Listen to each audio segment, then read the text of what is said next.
করছিস, অনেক কেনাকাটা, শপিং, ফেসবুকে ফটো ছাড়ছিস, এই কথাগুলোর মানে বুঝতে পারি না।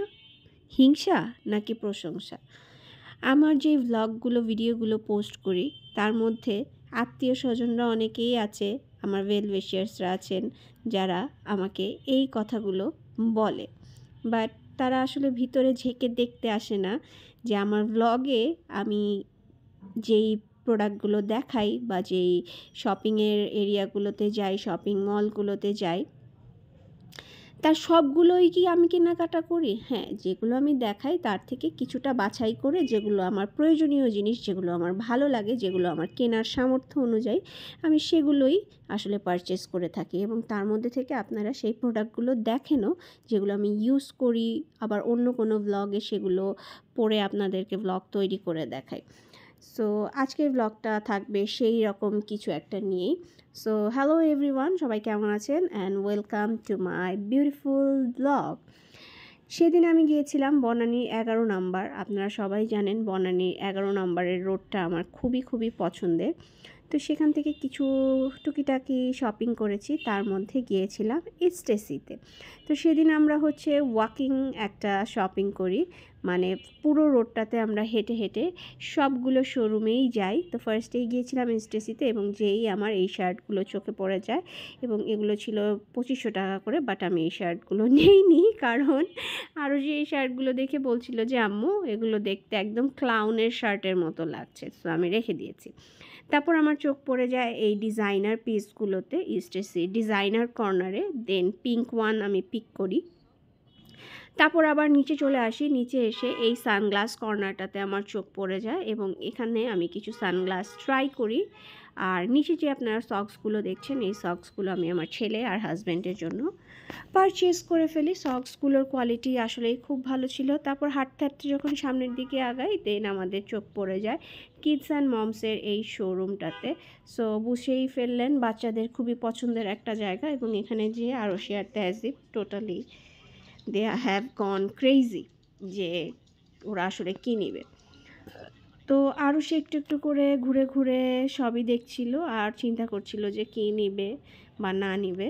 তো আমি জানি ও কী নিতে পারে, আমি জানতাম ও চোখ সবার আগে লোলের যেই সেটসগুলো থাকে, সারপ্রাইজ বলগুলো থাকে, সেগুলোতেই পড়বে এবং তেহজিব পিছন দিক থেকে ট্রাই করছিল যে সে কী দেখবে না দেখবে। তো এগুলোর প্রাইস অনেক বেশি, আপনারা জানেন লোলের এই যেই টয়সগুলো আছে ভিতরে ছোট ছোট জাস্ট কিছু জিনিস থাকে, জাস্ট একটা ব্র্যান্ডের কারণে এবং যেহেতু এগুলো বাইরের থেকে আসে, দ্যাটস ওয়াই এগুলো 7,000-8,000 টাকা প্রাইসের হয়ে থাকে। দেন স্মাইগেলের এই প্রোডাক্টগুলো ছিল, যেখানে স্মাইগেলের কালেকশন ছিল ব্যাগস, টিফিন বক্স, দেন লাঞ্চ বক্স ব্যাগ। তারপর আমরা যেহেতু হেঁটে হেঁটে বনানী 11-র একদম শুরু থেকে গো গর্জিয়াস আপনারা দেখেছেন, আনজারা দেখেছেন, সেখান থেকে স্টার্ট করেছি আমাদের আজকের এক্সপ্লোরিং ঘোরাফেরা। তো আমরা একটু টায়ার্ড হয়ে গিয়েছিলাম এবং রোড সাইড এরিয়াতেই একটা ফুড কোর্ট ছিল, সেখানে অনেক খাওয়া দাওয়ার মধ্যে ছিল কর্ন, সুইট কর্ন, দেন ছিল সাবস, তারপর বোবা পার্লসের কিছু শেক। তো আমরা এই রোড সাইড এরিয়াতে বসেই এই শীতের মধ্যে এই খাওয়াগুলো এনজয় করছিলাম। দেন আমরা চলে গেলাম পাশেই মিনিসোতে এই থাম্ব ফ্লাস্কগুলো আমি অনেক দিন ধরেই দেখছিলাম এবং চিন্তা করছিলাম একটা নিব করে নেওয়া হয়নি। তো সেদিন একটা নিয়েছি। কোনটা নিয়েছি আপনারা কমেন্ট করবেন কমেন্ট বক্সে। আর তেহজিবের জানেন এই একটা অভ্যাস আছে যে ও যেই শোরুমেই যায় মেনিকুইন পেলে, যেগুলোর সামনে মেনিকুইন হয়ে ও দাঁড়িয়ে থাকে স্ট্যাচু হয়ে, এগুলো আপনারা আমার আরও অন্যান্য ভ্লগেও খেয়াল করবেন তেহজিবের এই ব্যাপারটা। দেন আমার হাজব্যান্ড অনেক দিন ধরেই বলছিল যে এই টাইপের গোল গলা একটা পাঞ্জাবি সে বানাবে, বাট সেই দিন আর তাকে দেরি করতে হয়নি, সে রেডিমেডই ইয়েলোতে এটা পেয়ে গিয়েছে এবং আমি একটা সিকোয়েন্সের স্কার্ট দেখেছি এবং এই স্কার্টটা আমি একটা শার্টের সাথে পেয়ার আপ করছিলাম, বাট কোনো শার্টের সাথেই আমার ভালো লাগছিল না, বাট স্কার্টটা অনেক সুন্দর ছিল। এবং এই রোডটাতেই আমাদের হেঁটে এক্সপ্লোরিং করে শপিং করতে করতে প্রায় রাত 11টা বেজে যায় এবং যেহেতু লেট নাইট ডিনার, আমাদের ডিনার করতে করতে প্রায় 1-1:30 বেজে যাবে। সো আমরা চলে গিয়েছিলাম সাইলোতে। আপনারা সবাই জানেন সাইলো রাত 2টা পর্যন্ত খোলা থাকে, ওদের সবগুলো আউটলেটই। সেজন্য সেদিন আমরা সাইলো চুজ করেছিলাম, রুফটপ রেস্টুরেন্ট। তো প্রথমেই আমি সেখানে কিছু ভিডিও ক্লিপস নেই এবং সুন্দর সুন্দর ভিডিও ক্লিপসগুলো আমি আপলোডও করেছি, আপনারা দেখেছেন। তো আমার পরা যে ড্রেসটা আছে এটা আপনারা আর্টিশানে পেয়ে যাবেন, খুবই কমফোর্টেবল এবং ক্যাজুয়ালি ওয়্যারিংয়ের জন্য পারফেক্ট একটা ড্রেস।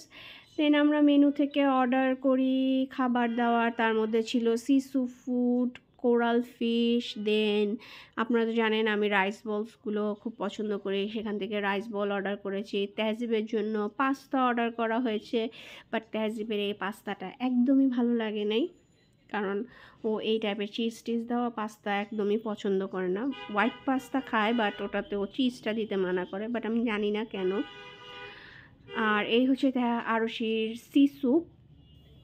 আর তার পাশাপাশি আমার খাবারটাও চলে আসছে, আমি অর্ডার করেছিলাম বারবিকিউ চিকেন বল, আর এটা ছিল আরশির। দেন আরও কিছু খাবার আমরা অর্ডার করেছিলাম, সেগুলোর আমি ক্লিপস নিতে ভুলে গিয়েছিলাম, কারণ অনেক রাত হয়ে গিয়েছিল, খুব ক্ষুধা লেগেছিলো, তাই তাড়াতাড়ি করে আরশি যে কয়টা ক্লিপস নিয়েছে ওর মোবাইল থেকে সেটাই আমি কালেক্ট করে আমার ব্লগে অ্যাড করে দিয়েছি। খাবারগুলো ওভারঅল এভারেজ ছিল, আমি বলবো না যে খুব মজা, আবার ফেলে দেওয়ার মতোও খাওয়ার না। নর্মালি সেদিন রাতটা আমরা খুবই এনজয় করেছি, অনেক রাত করে আমরা বাসায় ফিরেছি, বাসায় ফিরতে ফিরতে প্রায় 2টো বেজে গিয়েছে। তো শেষে আসার আগে আমরা এই লাস্ট ক্লিপটা নিয়েছি এবং এই হলো রাতের ভিউ সাইলো থেকে বনানীর সাইডটাতে। সো সবাই আমার পেজটাকে সাপোর্ট করবেন এবং এভাবেই আমার পাশে থাকবেন। Thank you.